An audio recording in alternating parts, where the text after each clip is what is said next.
On m'a mal entendu. Non mais qu'est-ce que ça veut dire c'était sur une proposition 2? C'est-à-dire que tu te laisses influencer. Tu te laisses influencer par les gens. Ah, je vous jure, monsieur le juge. Je vous jure, monsieur le juge, c'est lui, il a dit que je saute du pont. Non, je réponds aux demandes de mes clients. De tes clients. Ah, c'est carrément tes clients. L'esprit de service. Non mais le mec, mais putain, il est gaufré. Hein. Il a peur de rien. Il est bien les fonds d'écran quand Oh même. là là là là. Il est chouette. Non, il est mieux le nouveau. Il est mieux, le nouveau, parce que t'en as plusieurs en plus. Non, non. Ah, vas-y, fais-nous voir. Ils sont où les bouffées d'écran? C'est où? Ah voilà, ChatGPT, image du 15 avril. Alors, résultat du travail d'hier. Ah là là là là là là là. Ah, c'est beau ça. Oh putain, c'est la grande classe là. Eh ouais. Wow. Il est beau, il y a même des muscles et tout avec des poils sur les bras. Ouais, ce que j'allais dire, la carrure est pas très dure avec. En vrai, c'est sympa. Tu mets ça en écran sur tous les ordi pour les prochains TSSR, ça va leur faire du... Eh ben ouais, ça va les faire fuir. Il y a même un petit tux derrière, au fond, il a pas vu. Ouais. Je te demande ce qu'il fout là. Hein. Ouais, justement, j'ai. Ouais, c'est ça les IA, c'est n'importe quoi. Bon, alors donc, revenons à nos Windows. Ouais. C'était quand même qu'on était parti là-dessus. Est-ce que le stream restream? Oui. Ça a l'air pas mal ça. Non, c'est pas ça. C'était ça. C'était ça. Tac. Oui, comme quoi il y en a qui ont bien compris comment fonctionnait l'intelligence artificielle.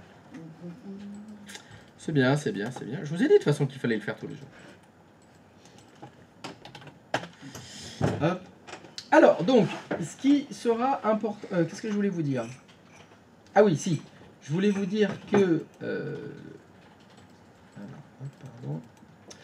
qu'il y avait quand même eu une petite amélioration dans les versions plus récentes des systèmes d'exploitation.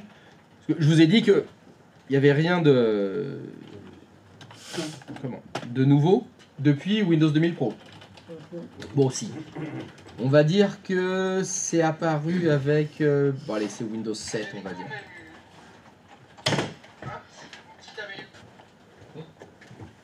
Putain, il y a de l'écho. Donc, je disais, depuis Windows 7, vous avez le choix entre du 32 et du 64 bits. Alors, c'est arrivé avant. Hein. Sur les Windows XP, il y avait déjà une version 64 bits, mais il y avait très peu de pilotes et de logiciels compatibles. C'est vraiment avec Windows 7 qu'il y avait vraiment les systèmes 32 bits et les systèmes 64 bits. Depuis Windows 7, même si depuis Windows... Non, sur Windows 10 ça existe encore, mais normalement vous n'installez que des systèmes 64 bits. Tous les systèmes que vous avez, ce sont des 64 bits parce que les puces que vous avez, vos i5, vos i7, etc., ce sont des puces 64 bits. Donc pour en tirer parti, pour utiliser toute la puissance, il vous faut un système d'exploitation 64 bits. Mais pendant longtemps, les deux ont coexisté. Même si les processeurs, ça fait très longtemps que ce sont des processeurs 64 bits. Les premiers Pentium, etc., à partir du Pentium 2, il me semble, c'est passé en 64 bits. Donc pendant très longtemps, on avait des systèmes d'exploitation 32 bits avec des processeurs 64 bits. Aujourd'hui, les systèmes d'exploitation ont rattrapé leur retard et vous les avez en 64 bits maintenant partout. Ok. Alors à savoir, avant, quand vous aviez des systèmes 32 bits, il y avait une limite qui pouvait poser des problèmes, c'est la gestion de la mémoire vive. Les systèmes 32 bits, ils géraient combien de mémoire vive maximum? 128 gigas. Faux. 8. Faux. 4. 4. Donc un système Windows XP, hein, 32 bits, ou un Windows 7 32 bits, sur une machine qui a 8 gigas de RAM, entre guillemets, il ne verra que 4. Il ne pourra pas exploiter les 4 en plus. Aujourd'hui, la question ne se pose plus parce que vous avez que des systèmes 64 bits. Donc, vous avez 128 Go de RAM et il consommera les 128 Go de RAM. Enfin, il les exploitera, il n'y aura pas de souci. La question se pose vraiment que si vous avez des vieux systèmes 32 bits. Dans votre quotidien, ce ne sera pas ça. Les vieux systèmes obsolètes, En général, vous les rencontrerez que dans 2 cas. Le premier cas de figure, ce vieil ordinateur Windows XP, il sert à faire tourner l'ancienne base de données comptable qui était installée dessus. Et la loi nous oblige à le garder pendant 20 ans. Donc cet ordinateur, il est obsolète. On doit le faire tourner une fois par an parce qu'il faut vérifier qu'on puisse accéder à la base de données si on a un contrôle fiscal. Voilà, c'est une des raisons. C'est le logiciel qui est sur l'ordinateur, évidemment, ne fonctionne plus sur Windows 10, ne fonctionne plus sur Windows 11. Il n'y a pas de nouvelle version. Il n'y a pas les pilotes qui ont été développés. Il doit tourner sur un vieux système, un vieil ordinateur. Donc c'est ça qui va dicter. Un vieux logiciel qui n'a jamais été mis à jour, jamais changé, et qui n'a pas de version pour Windows 10. Deuxième possibilité, c'est le matériel qui est bloquant. C'est-à-dire que ce vieil ordinateur, il est branché à une chaîne de production, à un tapis roulant, qui amène les biscuits dans le four de votre usine de fabrique de biscuits. Et bien sûr, cet ordinateur, si on veut le changer, il faut changer la carte qui est dedans. C'est la carte qui est connectée au tapis roulant. Et changer ça, c'est 100 000 euros. Ouais, c'est un bras. Parce qu'il faut changer le connecteur qui est sur le tapis. Ça veut dire qu'il faut changer le tapis. Ah pardon, je me suis trompé. C'est 10 millions d'euros. Parce que le tapis, il est connecté au four. Et le nouveau tapis, il n'est pas compatible avec le four. Il faut changer le four, etc., etc. Dans le monde de l'industrie, c'est très compliqué de changer juste un petit morceau comme ça. Donc ça arrive que vous ayez des vieux ordinateurs connectés à du matériel. Et ce matériel, il faudrait tout changer pour faire la mise à jour et quitter Windows XP. Pire, quitter Windows 98, par exemple. Quitter le DOS. Ça existe encore. Donc vous avez des fois, vous aurez peut-être des clients comme ça, ou même l'entreprise dans laquelle vous allez travailler, ils récupèrent des vieilles machines pour avoir des pièces détachées, pour pouvoir faire fonctionner le vieux PC qui date d'il y a 30 ans, mais qui contient le vieux logiciel qu'il faut pas qu'on peut pas supprimer, que la loi nous oblige à garder, ou parce que ça fait tourner l'usine. Ça arrive. Bon, à part ça, il n'y a aucune raison de changer de système d'exploitation aujourd'hui. La plupart des entreprises, elles sont sous Windows 10. C'est encore le système le plus répandu en part de marché sur les ordinateurs du monde. Aucune raison de passer à Windows 11, sauf l'arrêt de la garantie de Windows. L'arrêt des correctifs de Windows. C'est pour cette année normalement. Attendez-vous à la fin de l'année à ce que une énorme faille de sécurité soit trouvée comme par hasard sous Windows 10 et qui fait que si vous changez pas de système, vous ne pourrez pas corriger le problème. C'est impossible vu que Microsoft va dire nous on fait plus de correctifs. C'est possible que ça arrive, hein. Je ne vous dis pas ça parce que c'est arrivé systématiquement à tous les systèmes d'exploitation précédents de Windows. C'est pas pour autant que celui-là, il se passera la même chose. Hein, c'est comme en bourse, hein, les performances passées n'occurrent pas des performances futures. C'est parce que dans le passé, il y a eu, alors, 1, 2, 3, 4, 5, 6, 7, c'est arrivé 10 fois précédemment systématiquement, que ça arrivera pour Windows 10. Non. Mais pour changer de système d'exploitation maintenant, ils font mieux. Comme disait Jeff, Ils nous obligent à changer de système d'exploitation pour le nouveau système d'exploitation. Et oui, maintenant, ils mettent des puces matérielles qui font qu'on ne peut pas installer les nouveaux systèmes sur les vieux PC. Là, c'est l'inverse. Vous avez un vieux PC, mais vous voulez un nouveau système d'exploitation, vous n'allez pas pouvoir. C'est-à-dire que même si vous dites, mon Windows 10, il est obsolète, certes, bon, c'est pas grave, je vais passer à Windows 11. Windows 11, il va vous dire, je ne peux pas m'installer parce que... Donc pour Windows 11, c'est la puce TPM. Pour Windows 12... Non, c'est l'IA. Maintenant, ils mettent des puces exprès pour la compatibilité avec Copilot, ChatGPT, etc.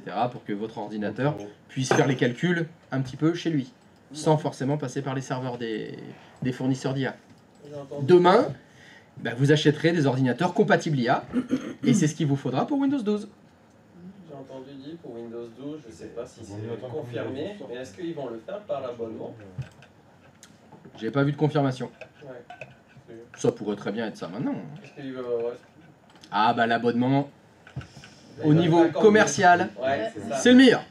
Il n'y a pas mieux que l'abonnement. Ça pour gagner du fric. Alors là, pour gagner du fric... Alors, est-ce que ça s'appellerait pas du racket aussi Un petit peu. C'est pas un synonyme? Un genre de Oui, synonyme? ça doit être ça. Du racket. Oui, mais non, parce que.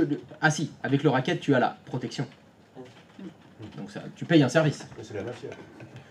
Oui, mais tu payes un service quand même, tu as un service de protection. Oui, oui c'est la mafia. Ton magasin ne brûle pas. Voilà. Ça, c'est pratique. On ne va pas arriver à un malencontreux accident. Bien sûr. Hein. Voilà, parce que Microsoft va faire la même chose. Il y aura pas de malencontreux accident, vu que tu es abonné. Mhm. Bah, tu as tout le temps les mises à jour, tu as le dernier système. Alors, je sais pas si dans l'abonnement, le nouvel ordinateur est compris dedans. Ah, je pense pas. Vu que là, maintenant, il faut les puces IA pour avoir Windows 12. Si dans ton abonnement, il dit bah, tu passes à Windows 12, ah, tu peux pas. T'as pas les puces IA sur ton ordi. Ouais, tu peux pas. effectivement, Donc ouais, avant de c'est- changer d'ordi, il faut attendre que Windows 12. Que Pour changer d'ordi, il faut attendre que Windows 12 arrive. Là. On l'a pas Donc là, tardé. mon ordinateur, il me dit que Windows 11, il n'est pas compatible. C'est exact. Donc, quand je vais devoir changer d'ordi, il vaut mieux que j'attende que le 12 arrive. Parce que si j'achète pour le 11 et que la puce elle n'est pas compatible pour le 12, je vais me faire niquer 2 fois. Habile. Tu sautes une marche. Voilà. Tu fais pas 10-11, tu fais 10-12. Exactement. Ça arrive assez souvent. Mm. Que c'est les entreprises qui font souvent ça. Ben, ils sautent une marche.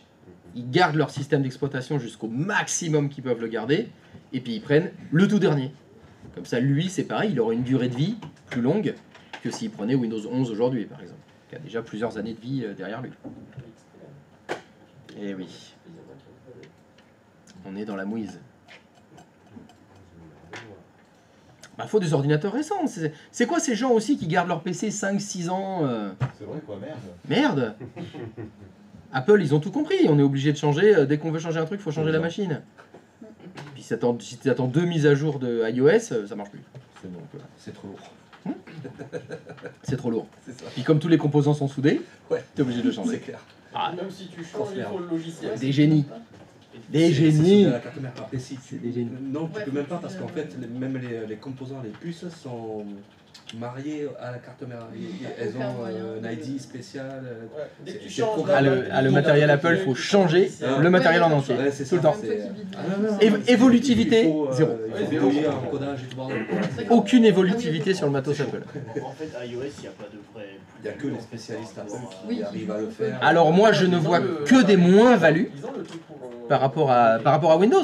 Windows, c'est utile. Oui, ça peut Pour d'autres, la même chose. mais- Alors, non, il faut revenir à la base. Je vous ai dit qu'un système d'exploitation, ça servait à quoi? Voilà. De quel logiciel on parle? C'est ça, mais c'est juste ça la question. Je vais faire, j'ai besoin de cet ordinateur pour faire quelque chose, pour faire tourner un logiciel. Donc si tu dis il y en a un qui est mieux que l'autre, bah alors moi déjà ce que je vais regarder, c'est combien de logiciels je peux installer sur cette machine. C'est ça. Ça s'appelle le line-up. Comme quand la Switch 2 elle va sortir, on va avoir le line-up des jeux compatibles avec cette console-là. Les PC c'est pareil. Donc tu vas dire, c'est quoi la liste des logiciels compatibles pour Windows? Et tu compares avec la liste des logiciels compatibles pour macOS. Alors déjà, bah, c'est 10%. Il y a à peu près 10% des logiciels du monde qui sont entre ceux de Windows et iOS. Il n'y a que 10% pour iOS. Il y en a déjà moins. C'est pour ça que dans les entreprises, il n'y a pratiquement jamais de Mac. Parce que dans les entreprises, on a besoin de matériel pour travailler. Donc il faut que les logiciels de l'entreprise fonctionnent sur les Mac. Et ils n'existent pas, il n'y a pas de version. Aujourd'hui, quand tu es une entreprise, tu vas développer un logiciel de comptabilité. Tu veux faire de la compta. Tu vas développer ton logiciel pour la plus grosse part de marché ou pour juste les 10%. En premier, la première version. Donc tu fais d'abord pour Windows. Et si après tu as le temps, si tu as les ressources, s'il y a un marché, tu vas faire la version pour Mac. Alors Linux, c'est encore moins.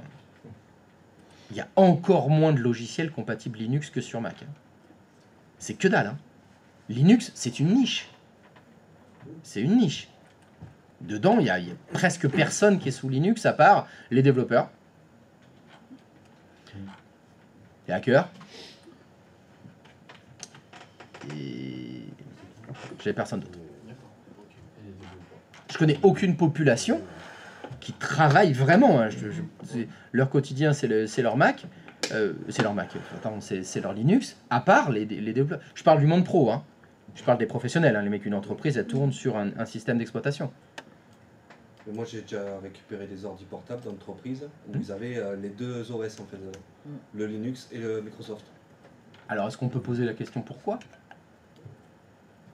Je sais pas. Pourquoi avoir les deux? Ben ouais, je sais pas. Pourquoi avoir les deux? Parce que, Quand j'ai vu ça, déjà, c'était- tu te dis, il n'y a rien il y a le qui existe boot et sous tout, Linux qui n'existe pas sous Windows. Ouais. Donc, c'est quoi la justification d'avoir Linux? Voilà. Il était hacker la nuit. C'est un hacker. Mais voilà, peut-être parce que c'était un pirate, je sais pas. quoi. C'est Que- bon, comme les gens, comme ça me fait mourir de rire, Des vieux PC. qui ont un double démarrage, Ouais, Windows, le boot, ouais. iOS. Hmm. Ils ont iOS et ils ont Windows. Pourquoi? Ouais. Bah parce que je travaille sous Windows. Pourquoi t'as acheté un Mac alors? T'es un abruti fini. Tu l'as acheté pour, eh ben pour te la péter. Ouais. Et c'est là où ils sont trop forts. C'est là où Apple, ils ont inventé ce système-là.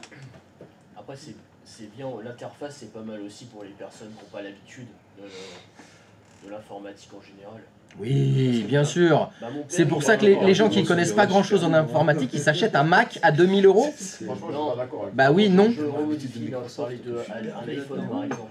Et plus. Ils achètent un iPhone à 2000 €. Franchement, Ouais. je suis pas d'accord. L'Android, c'est aussi simple qu'un iPhone. Mais c'est exactement la même. Mais bien sûr, Bien si sûr. tu compares iOS, donc pas macOS, hein, tu compares iOS à Android, c'est exactement la même chose. Il y a les mêmes fonctionnalités, sauf que les icônes ne s'appellent pas pareil. Mais sinon, tu fais la même chose, c'est exactement pareil. C'est accessible de la même façon. Mais sinon, tout le monde n'aurait que des iPhones. On n'aurait que ça. Android, ça serait vendu zéro. Si effectivement l'ergonomie c'était mieux. Les gens sont pas débiles quand même. En particulier ceux qui ont un minimum de connaissances. Mais bien sûr que non. C'est la même chose. C'est mentir. C'est vraiment mentir honteusement de dire ah non, Android c'est hyper compliqué, je comprends rien. Là. Ah non, mais iOS, tu l'allumes, café. Ah, il fait le café tout seul, j'ai rien à faire. C'est des conneries. Tu dois configurer la même chose dessus. C'est... Il y a même plus de niveau sur Android que sur. Ah non, mais là, non, mais tu parles. Que sur Apple. Non, mais là, tu parles de gens qui se connaissent, qui sont capables de faire un peu plus que d'aller juste faire téléphone. Allô. Et là. Les Ah, ricains, quand ils ont fait ça. je te disais ça, c'est des personnes qui n'ont vraiment pas l'habitude des ordinateurs et qui disaient ça. Moi, je suis d'accord avec toi. Mais ces personnes qui n'ont pas l'habitude des ordinateurs, le premier truc que tu vas leur mettre dans les mains, c'est un téléphone Android. Imagine. Et ils vont avoir aucun problème. Ils vont avoir aucun problème. Ils vont réussir à tout comprendre, ils vont lire, etc. Mais je veux dire, je l'ai fait avec mes parents, hein. Je leur ai mis un téléphone Android dans les mains, il n'y a aucun problème. Et ils y arrivent, ils comprennent, ils arrivent à tout faire. Bien sûr. Ça, c'est la mauvaise foi des autres. C'est des gens qui les ont poussés en disant « Ouais, il paraît que c'est mieux. » C'est des conneries. C'est des conneries pures et simples. Ouais, parce qu'ils se disent Apple, c'est C'est des américain. conneries. Voilà, ils se disent, c'est ce qu'ils disent. Mais ils ont vu la pub à la télé. Ah oui. C'est ça qu'ils se disent. Ça veut dire, oh, ouais, c'est trop bien. Ah, mon truc préféré, c'est quand ils disent ah, ça fait des super photos. Oh là là. Mais ouais, on est des photographes, bien sûr. Notre métier, c'est prendre des photos, surtout que les photos, c'est ouais, vas-y, regarde, un gros selfie dégueulasse en boîte. Il fait des photos, que des photos de merde. Alors que pour le prix d'un iPhone 17 là, ou 18, je sais pas combien ils sont, J'en sais rien. t'as un téléphone portable super bien et un appareil photo hybride. Mais c'est ça. Les gens qui savent faire des photos, ils ont un appareil photo. Maintenant, l'intégration. Ils ont pas un téléphone. L'appareil photo, ça fait le taf. Il y a que les amateurs qui prennent les photos sur les téléphones. 700 balles et un... Parce qu'on prend des photos dégueulasses de la coccinelle qui est sur le coin de l'ordinateur. Ouais, c'est clair. C'est des conneries.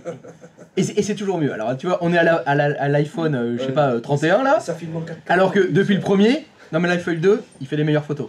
L'iPhone 3, il fait des meilleures photos. L'iPhone 4, c'est toujours l'argument d'après, c'est toujours des meilleures photos. Ouais, Putain, mais c'est- arrête. C'est encore plus simple C'est pour des pour abrutis. Les le photos, téléphone. c'est maintenant. modifié par l'IA. C'est modifié par l'IA. Ouais. C'est l'IA qui fait Mais les photos. encore mieux, tu les crées par l'IA tes Ouais, photos. c'est ça. Alors, un mec avec un t-shirt du PSG qui a l'air méchant, et bram, photo réaliste, c'est bon, allez hop, c'est fait. Il n'y a même plus besoin de capteur photo maintenant, terminé. Mais qui prend encore des photos avec son téléphone? On n'en prend même plus. Ah, je suis mort de rire. Bon, donc toujours est-il que je sais plus ce que je vous disais. Bon, que Windows, donc c'est la folie. De toute façon, c'est pas. Il y a des faits qui parlent. S'il y en a partout d'installés, il y a une raison. Pas parce qu'on leur a mis un flingue derrière la tête en disant achète Windows. C'est parce que c'est le plus convivial, le plus facile à installer, le plus facile à utiliser. C'est plug and play. Le rapport qualité-prix, il est imbattable. Et donc on revenait des logiciels. Voilà, c'est là où il y a le plus de logiciels. Donc tous les logiciels du monde, ils existent version Windows. La même chose version Mac, elle t'en enlève 80%. Et la même chose version Linux, alors là c'est à la marge. Linux, surtout que c'est plus pour le côté gratos, quoi. Oui, il y a le côté gratos, mais même, tu vas te poser la question, c'est pourquoi est-ce que dans les entreprises, il n'y a pas du Linux partout? Voilà, pourquoi le poste de Brigitte, c'est pas un Linux, c'est juste que c'est gratuit. Il n'y a pas les fonctionnalités. Il y a des raisons à ça, il y a des raisons. Moi, je suis chef d'entreprise, je suis pas complètement abruti. Je vais pas me dire, je vais faire exprès d'acheter du Windows et me faire raqueter. Il y a peut-être une raison pour laquelle il n'y a pas du Linux partout. Bah, je vous en parlerai à Gilles. C'est Gilles qui vous le dira. Mais... à un moment donné, il faut bosser. C'est pour ça qu'il n'y a pas de Mac. Parce qu'il faut bosser. Alors, tac, qu'est-ce que je voulais vous dire d'autre? Windows 64 bits. Tac. Ah, si. Alors ça va être très important. Alors, c'est plutôt ici. Il y a quelque chose qui a été mis en place dans Windows 2000 Server. Donc, c'est quelque chose qui existe depuis 25 ans. Ça s'appelle Active Directory. Active Directory, on va en parler pendant 2 semaines. C'est très important. Donc attention, ça existe depuis Windows 2000.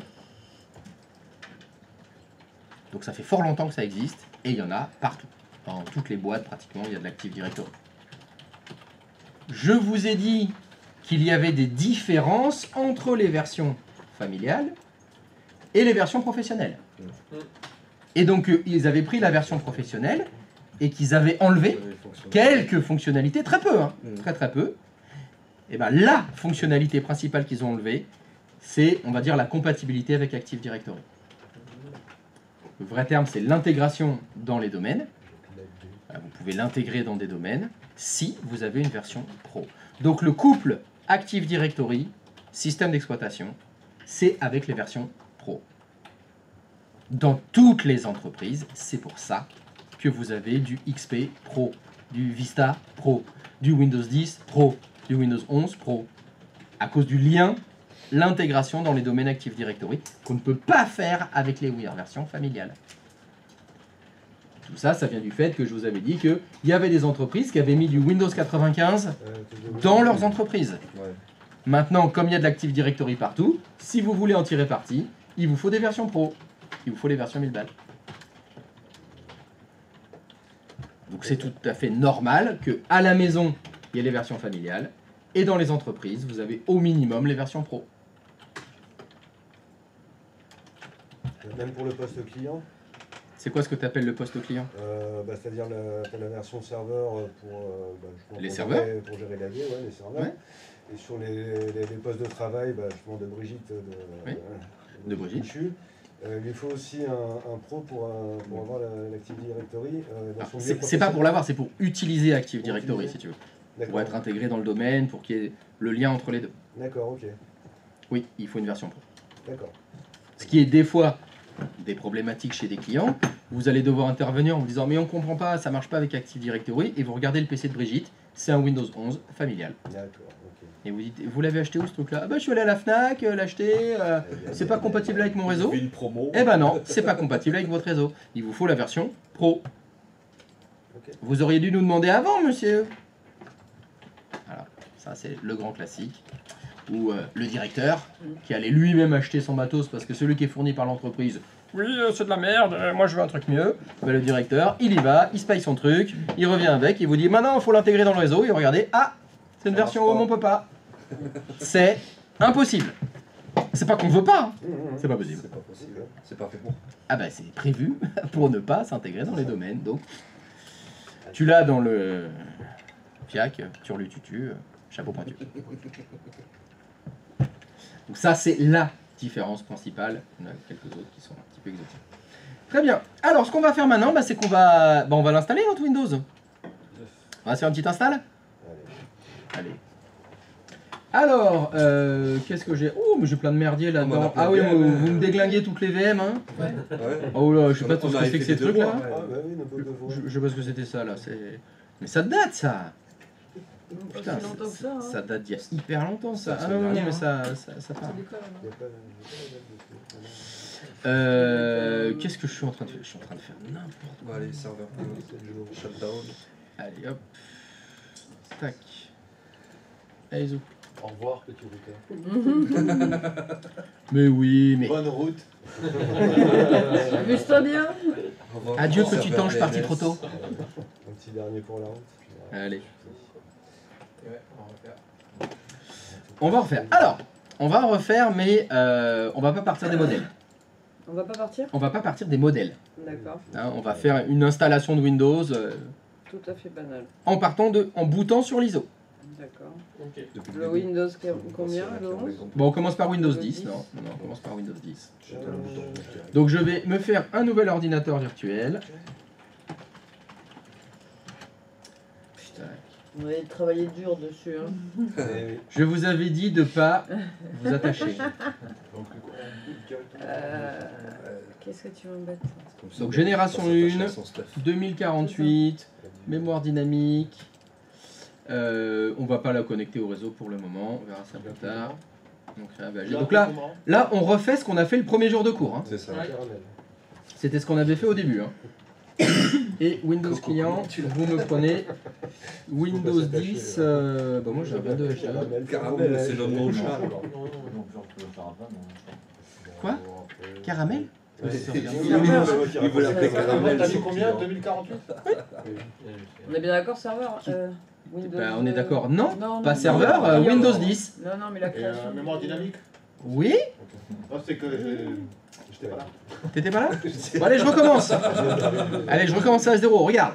Donc, CLI XY01 dans le dossier Hyper-V. J'ai tout bon. Suivant, génération 1, suivant, 2048 dynamique, suivant, non connecté au réseau, On suivant, peut tout supprimer d'un coup. créer un disque virtuel, suivant, installer un système d'exploitation en bouton sur les dés, pas suivant, Impeccable. fichier ISO, et je vais chercher Windows 10. Comment ça, la hauteur?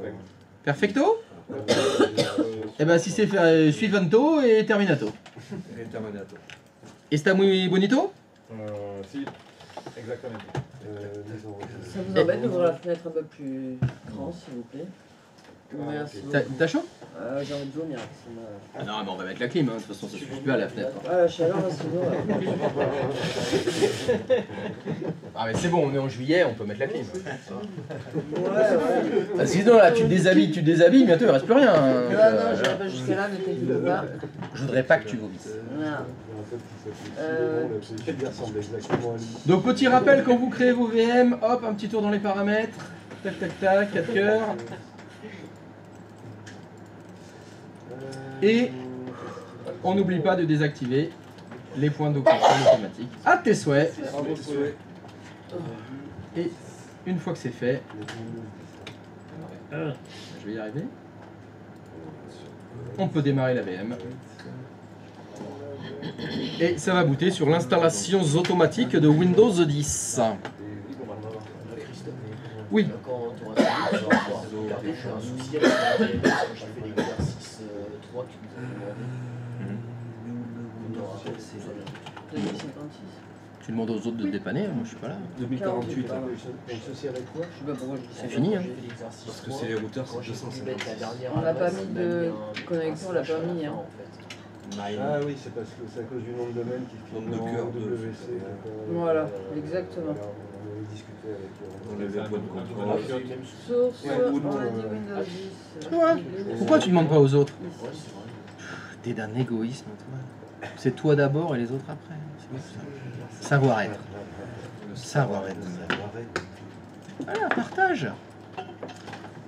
C'est important le partage, tu sais, dans la vie. Il y a que moi qui allais avoir ce truc. Il faut pas se dire les choses. C'est vrai. Il faut dire les choses aux autres.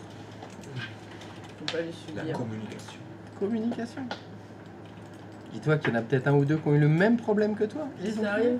Partage, Rodrigo. C'est un joueur du Real Madrid.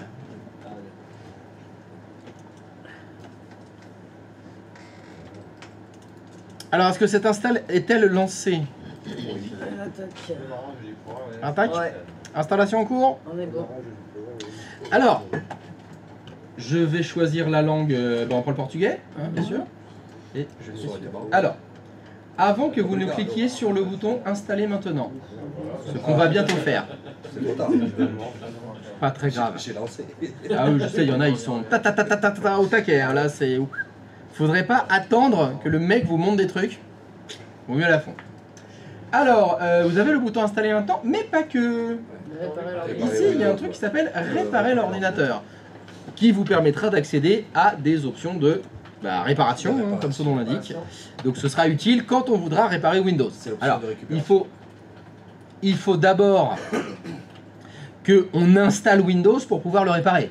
Là, il n'y aurait rien à réparer, évidemment. Mais c'est à se souvenir comment faire pour accéder aux options de réparation de Windows. Il faut booter sur une clé USB, l'ISO, ce que vous voulez de Windows. Et là, il y a les options pour réparer l'ordinateur. Ce sera très utile si vous avez un Windows qui ne démarre pas.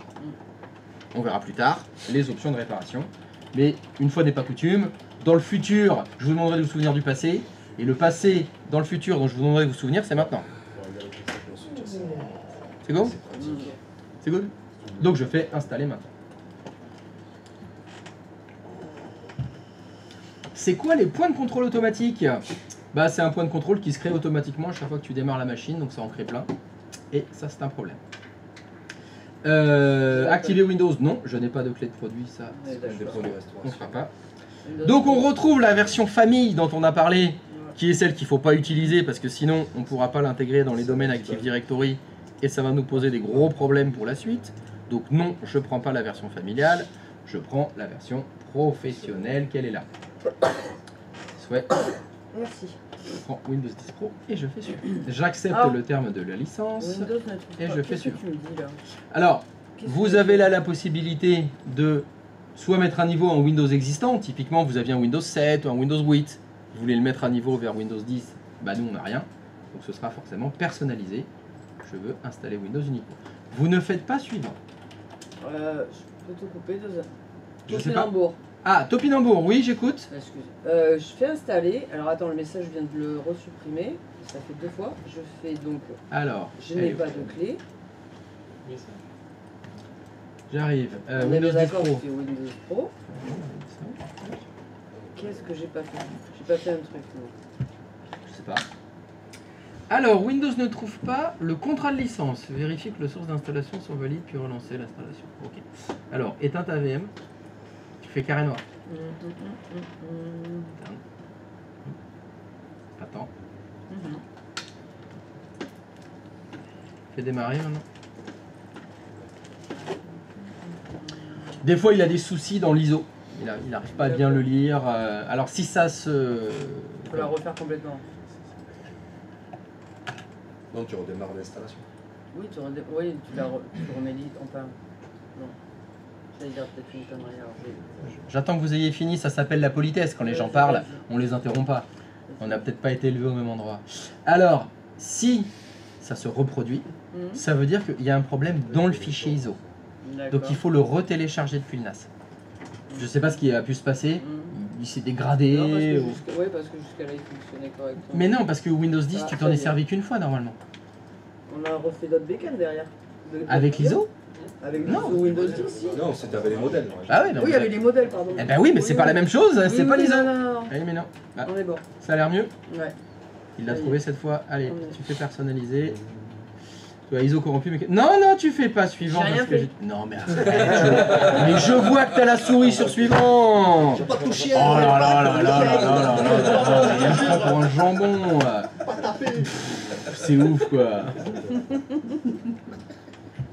Donc vous n'allez pas faire suivant. Faites pas suivant. Vous allez cliquer sur le bouton nouveau. Ok.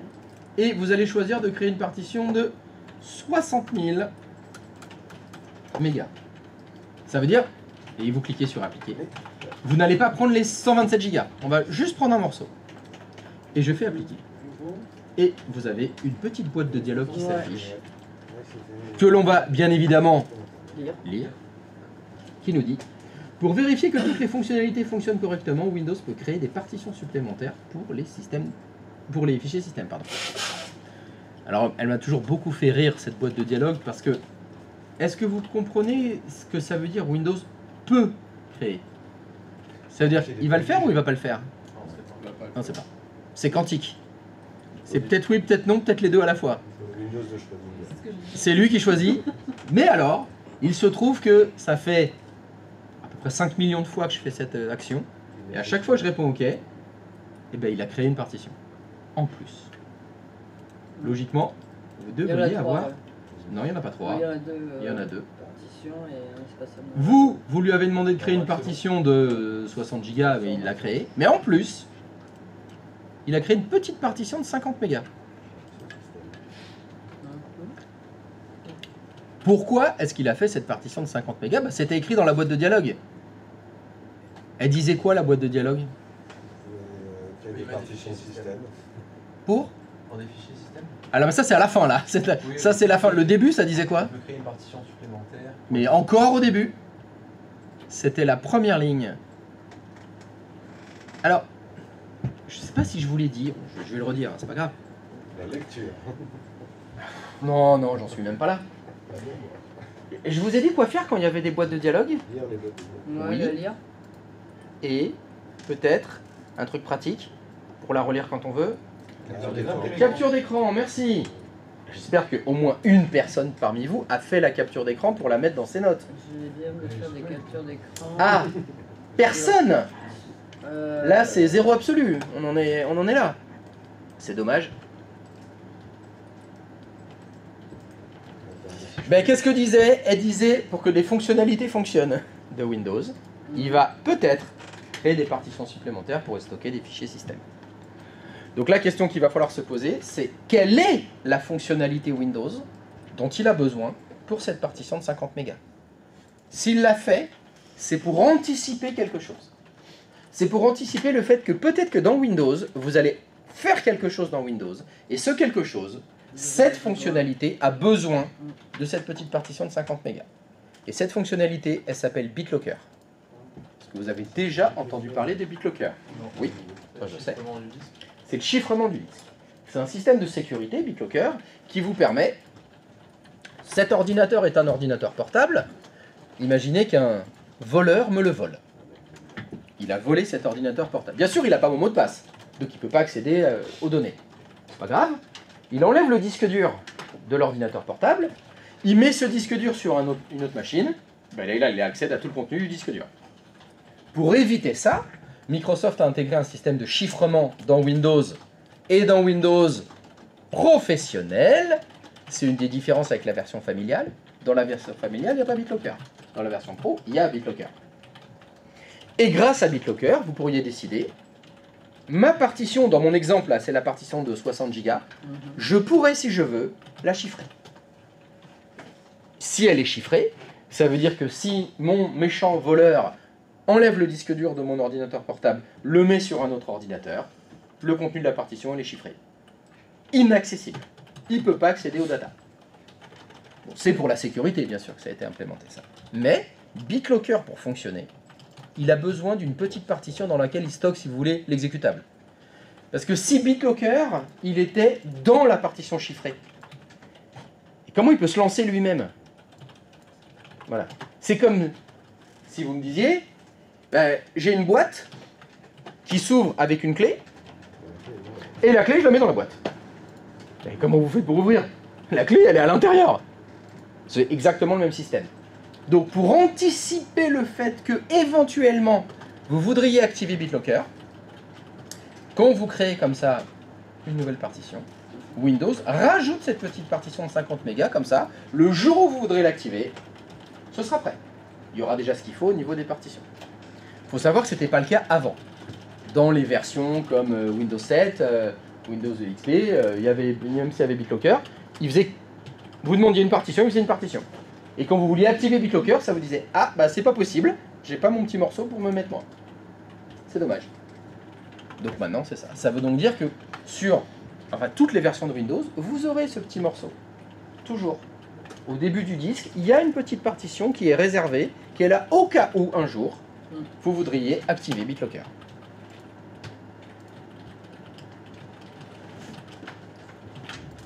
C'est automatique, systématique.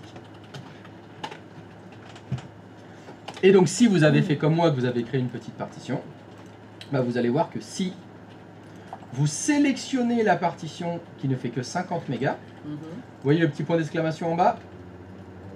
Impossible, d'accord. Bon, d'après vous, pourquoi c'est impossible d'installer Windows sur cette partition? Elle est trop petite. Bien évidemment, elle fait que 50 mégaoctets, c'est pas possible. Donc ce sera sur la deuxième, et là, il n'y a plus de ligne. Elle s'est effacée. Donc vous pouvez faire suivant. Et maintenant, c'est parti. Vous avez donc lancé l'installation. Donc il va installer Windows sur la grande partition de 60 Go. Et bah, vous aurez une petite partition de 50 mégas qui sera là, disponible, au cas où, si un jour vous en avez besoin, pour activer BitLocker.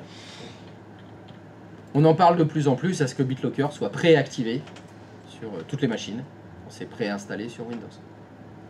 Il y a des chances que sur Windows 12, ce soit le cas. Ouais, Est-ce qu'ils vont le faire? Est-ce qu'ils vont pas le faire? Alors, bon.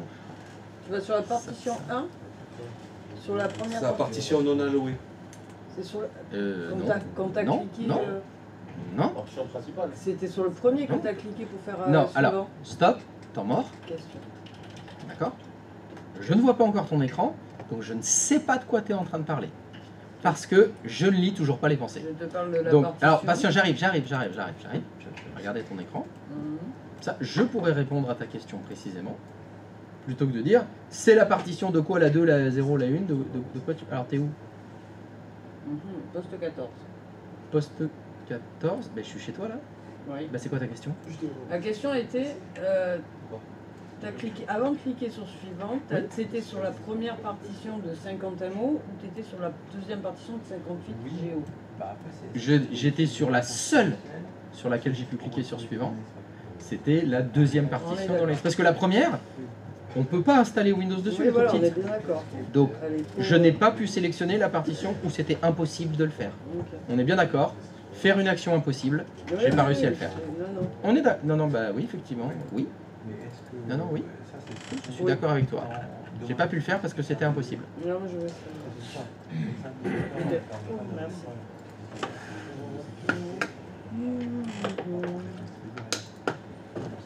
Je suis bah, je suis chez toi. Et donc, c'est parti. Ça installe. Des questions? Ça va? Bon, c'est possible. Si moi j'en ai. Ah, En fait, j'ai pas saisi vraiment à chaque partition à quoi son but, à quoi elle va servir. J'ai pas compris. dans les deux qu'on a? Ah, les trois du coup. Les trois. Non, il n'y a pas. Qu'est-ce que tu racontes les trois? T'as trois partitions? Attends, fais-moi voir. T'as la non allouée, les deux autres partitions. Ah non, mais t'es sur la capture d'écran là. Ah oui, justement, parce que sinon je. Eh oui, alors excuse-moi, stop. Tu me dis il y a trois partitions. C'est bien ce que tu dis. Dans la capture d'écran que tu es là, est-ce que tu peux me dire comment elle s'appelle? La première, elle s'appelle comment? Tu vois, il y a écrit lecteur réseau. Lecteur 0, partition 1. Après, en dessous, il y a écrit. Lecteur 0, partition 2. Et en dessous, il y a écrit. Lecteur 0, espace non alloué. Donc pour toi, il y a trois partitions. La première s'appelle partition 1. La deuxième s'appelle partition 2. Et la troisième s'appelle pas partition 3. C'est ce que je croyais. C'est ce que tu crois. C'est quand même cocasse. Parce qu'il y a trois partitions, mais la troisième, elle n'a pas de nom, elle. Elle s'appelle juste Leblanc. Elle n'a pas de prénom. C'est ça. Mais il n'y a pas de troisième partition. Parce que sinon, il y aurait écrit partition 3. Il n'y a pas écrit partition 3. Donc, il n'y a pas de troisième partition. Il y a ce qu'on appelle de l'espace non alloué. On pourrait dire de l'espace disponible. J'ai l'impression que ça te chagrine, ça. Non, j'avoue, Alors, on va poser... C'est moi qui vais poser les questions, alors. On va voir si ça éclaircit les choses. C'est quoi une partition? Pour toi, c'est quoi une partition? Parce qu'en fait, dans un volume total d'un Mhm. disque, Mhm. en fait, on a décidé de diviser divisé en plusieurs partitions Mhm. qu'on peut exploiter séparément. D'accord. Est-ce que sur un volume total, on est obligé d'utiliser tout le volume pour créer ces fameuses partitions? Ah non. Voilà. Donc on pourrait dire qu'actuellement, on a un volume total de 127 Go. On a consommé un petit bout de 50 mégas pour une partition, un petit bout de 60 Go pour une deuxième partition, et il reste, il y a encore 60 Go de 68 Go pardon, de disponibles. Donc il n'y a pas 3 partitions. Il y a 2 partitions et de l'espace disponible pour faire autre chose. Ah, et donc en fait chaque partie va avoir un rôle, enfin les 2 partitions plus l'espace restant, Oui. chaque partie va avoir un rôle en fait. On le sait déjà, la petite partition de 50 mégas, tu connais déjà son rôle. C'est quoi? Bah, c'est celle qui est réservée au système Mais pourquoi? Elle va servir à quoi, elle? pour appliquer le cœur. C'est ça. Je sais déjà que l'utilité de la petite partition de 50 mégas, c'est le jour où j'activerai BitLocker. Celle de 60, elle contiendra quoi? L'installation. Ouais. Tout Windows. Tout ton Windows, tous les programmes que tu vas installer, ce sera sur la grosse partition de 60. Et l'espace non alloué, pour l'instant, il sert à quoi? À rien. C'est de l'espace libre, c'est l'espace non alloué. Dedans, actuellement, dans les 68 gigas restants, j'ai fait rien. C'est de l'espace pas utilisé. On pourrait même dire pas encore utilisable. Oui. Parce que cet espace non alloué, ces 70 gigas qui restent là, si je veux les utiliser pour faire quelque chose informatiquement, je devrais créer une partition. Tant que j'ai pas fait de partition dans cet espace non alloué, il est perdu. Il est inutilisable. Oui, ça veut dire qu'après l'installation, en fait, il détectera pas la partie non allouée. exactement. Alors, Ah, d'accord. détectera pas. Mais si, alors tu vas voir, on va utiliser les outils de gestion de disque. Dans la gestion On verra de qu'elle est là. disque, Mais on va dire que si tu veux, ton Windows ne va pas prendre l'initiative de dire il y a quand même 70 gigas qui servent à rien. Mais écoute, je vais te faire un petit T2 dedans, tu verras. Il est en duplex, tu vas te régaler, il y a une petite mezzanine, ce sera chouette. On va utiliser les combles. Mais non, il va rien faire. Ok. C'est juste une machine. Ah, c'est bon, j'ai Donc là, compris. c'est une espèce de réserve si tu veux. Ok. Mais c'est pas une partition. C'est de l'espace non alloué qui sera peut-être plus tard transformé en partition. Mais pour le moment, il y est pas. Ok, ça marche. On pourrait dire que si on laisse les choses en l'état, on perd 70 gigas. C'est-à-dire, on a acheté un disque dur gros, il y a 70 gigas qu'on n'utilise pas. On est des abrutis pour faire ça. On va pas le laisser longtemps. Ok, ça marche. Annie, comment tu vois tous les postes? Eh bien, comment je vois tous les postes? Grâce à un superbe logiciel qui s'appelle TightVNC, qui est gratuit, que j'ai installé sur tous leurs postes, et comme ça, je vois leurs postes et ils voient le mien. Regarde. Hop, tu vois là, si je regarde son deuxième écran, il voit mon écran, qui voit son écran, qui voit mon écran. C'est Inception.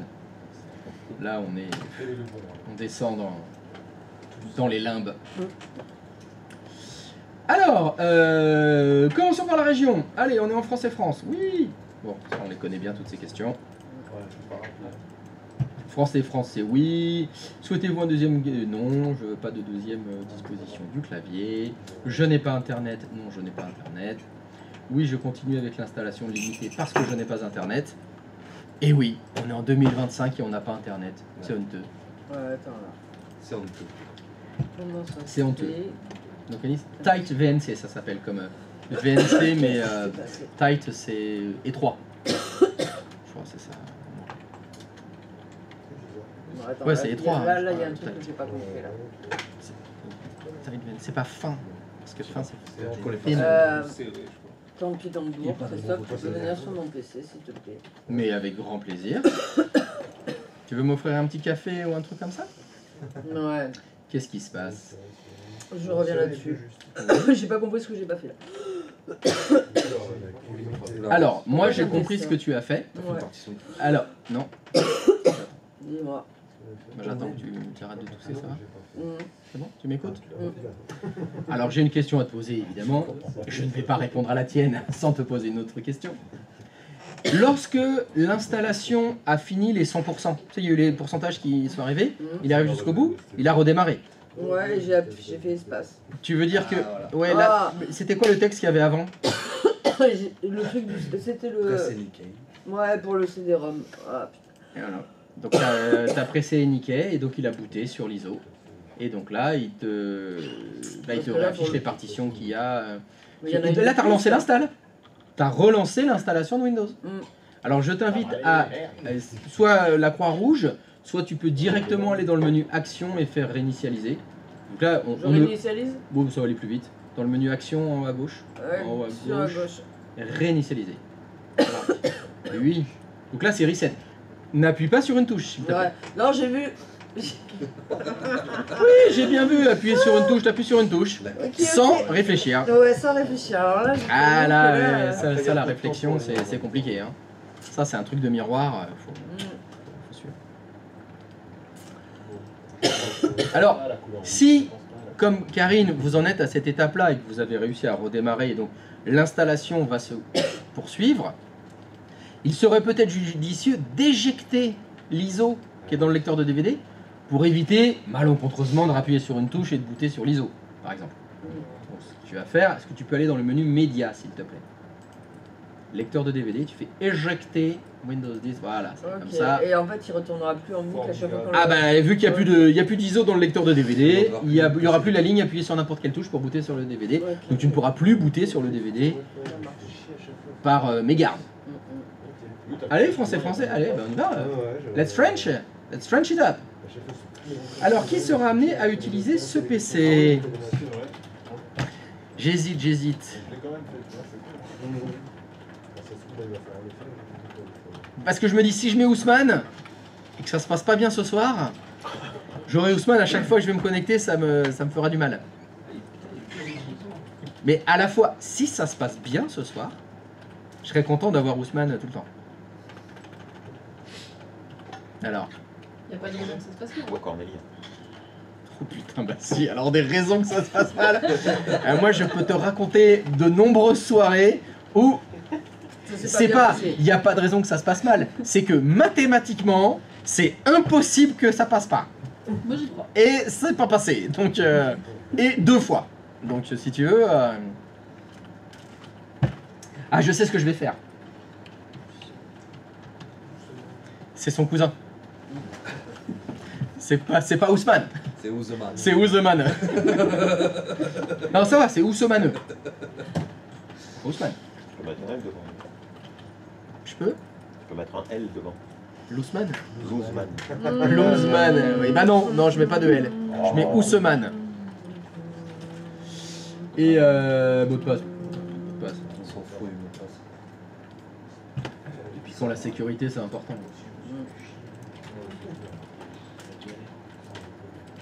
Sans déconner. Allez, Ousmane.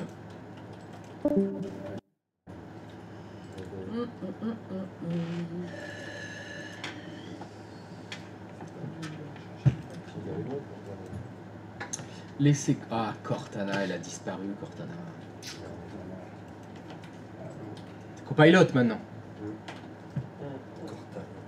Copilot.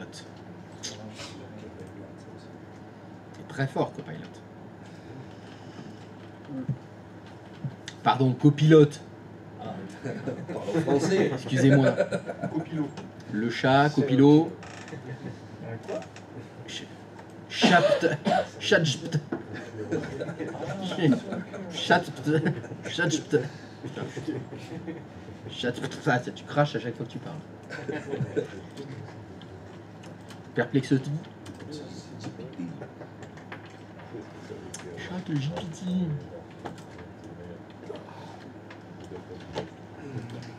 Ah là là. Bon, je suppose que tous ces fonds d'écran, on va les voir passer sur le NAS. Ils y sont peut-être. C'est bon, les plantes, il est plus. Je me demande si j'allais pas changer ma photo de profil de SNCTSSR et en faire une avec, Elle est bien, avec tu une IA. vois. Ah, celle que t'as fait, elle est pas mal, hein. Non, c'est bien.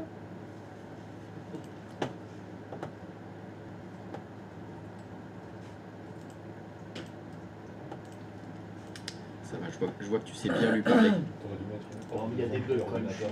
mon côté perfectionniste, Ah, deux, trois trucs. Il y a des petits Les artefacts. accents à ajouter, le logo du T'es PSG, limité qui est mal quand fait. tu payes pas Ah. l'abonnement. Faut progresser. Putain, mais limite du truc. T'as fait le starter pack? C'est quoi ça? C'est en ce moment, c'est une trend sur les réseaux sociaux où tu utilises l'IA pour créer un starter pack. Et le starter pack, c'est une petite boîte de figurines en fait. C'est une figurine à plat qui est plastifiée avec un personnage au milieu et à côté il y a 3 accessoires. C'est comme si un truc tu peux déballer en blister, ça fait comme un jouet en fait. Et le starter pack, mais c'est toi le starter pack. Donc tu fais créer un starter pack avec écrit Christophe, une figurine avec un maillot du PSG et à côté 3 accessoires, une bière, un sabre laser. Tu fais ça et ça te crée une petite icône de toi. C'est sympa, c'est je sais pas, 700 litres d'eau pour chaque requête. Voilà. C'est sympa. Peu. Mais l'IA, ça a un coût. Ça a un coût en bilan carbone catastrophique. Généreux, aide les enfants. C'est pour ça qu'il faut que tu utilises le chat. Parce que Mistral, leurs serveurs, ils sont en Europe. Il y a moins de trajets. Et en France. Surtout que nous, on a une énergie qui est quand même très décarbonée. C'est toujours mieux que DeepSeek où c'est des serveurs chinois qui marchent au charbon. Ouais, non, niveau apport calorifique, c'est nul. Hein. Non, un corps humain, c'est des nazes, hein, comme source d'énergie. Hein. C'est pour ça qu'ils n'ont pas gagné la seconde guerre. Pardon, excusez-moi. Non, mais c'est bon, là, je vais me faire striker et tout, là. T'étais bon aujourd'hui, pourtant, là. T'étais bon. J'espère que les robots... Ça dépasse. J'espère que les algorithmes, ils ont pas détecté ce que t'as dit, parce que... Des fois, ça drift un peu. Effectivement, c'est pour ça que les Chinois n'ont pas gagné la Seconde Guerre mondiale. Ils n'y ont que peu participé, donc c'est peut-être pour ça, à cause du charbon, bien sûr. Oui. Charbon de bois. Charbon de bois. Le live est suspendu. Enfin, n'importe. Ah, tiens, j'ai reçu un message de YouTube. Bon, bah tant pis. C'est fini. Fini. Alors, est-ce que cette installation de Windows, elle s'est bien effectuée? Oui. Elle est belle. Alors, nous avons commencé par parler de nos partitions. Nous allons donc continuer à parler de ces magnifiques. Utilisez un outil dont nous allons très souvent nous servir pour gérer des partitions. Celui qu'on appelle gestion des disques. Je vous invite donc à faire clic droit de souris sur le bouton démarrer. Et dans le menu déroulant, vous devez avoir un truc qui s'appelle gestion des disques qui sert à gérer les disques. Et ça, c'est beau.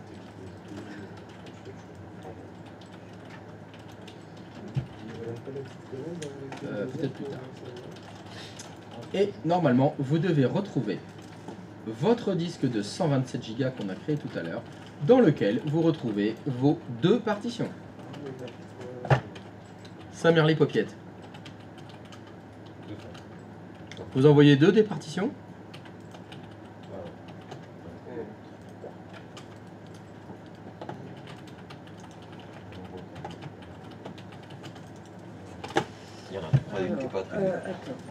Il y en a une qui... Mais non, il n'y a pas de partition pas attribuée. Il y a de l'espace non alloué. Il y a de l'espace disponible. Mais ma question c'était, est-ce que vous retrouvez bien vos 2 partitions? La petite de 50 mégas. Enfin, normalement, oui, là déjà, il y a la petite. Oui. Il y a la grande qui doit faire 60 gigas. Et puis que s'est-il donc passé? Mais c'est qui ça? On a une partition pirate qui est venue se rajouter de 500 mégas là. Qu'est-ce que c'est? Oh, d'où ça sort? Après, on peut la supprimer si elle te plaît pas. C'est pour faire les. Ok. Et ben sur une proposition de Fred, vous me la supprimez? C'est pour faire le formatage. C'est pour faire les formatages. C'est quoi ce que tu appelles faire les formatages? Si Windows il plante, plutôt que de partir dans le BIOS, on se sert de cette partition de récupération. Alors, si Windows y plante, plutôt que de partir dans le BIOS, on se sert de cette partition de Ça récupération. me paraissait super clair. Alors, j'ai jamais dit que c'était pas Quand clair. il détaille le truc, après même. T'as vu, hein? Merde, je me suis pas compris moi-même. Pilier numéro 2, communication. Donc effectivement, je n'ai fait que répéter la phrase que tu as dit. Alors, il va falloir qu'on précise quand même un petit quelque chose. Tu as parlé du BIOS. C'est quoi le BIOS? Oh merde, j'ai trop parlé. Voilà. Moi, je t'ai écouté. Non, je ne sais pas, je n'ai pas la définition. Contrôle parental de Windows. Non, c'est pas ça. T'as pas la définition du BIOS, sérieux? Non, je n'ai pas la définition du BIOS. Ah, alors, sans avoir la définition, imagine, je suis le jury. Bonjour monsieur. Dans l'informatique, il y a ce qu'on appelle le BIOS. Vous pouvez m'expliquer, je sais pas, à quoi ça sert, où ça se place, un truc comme ça.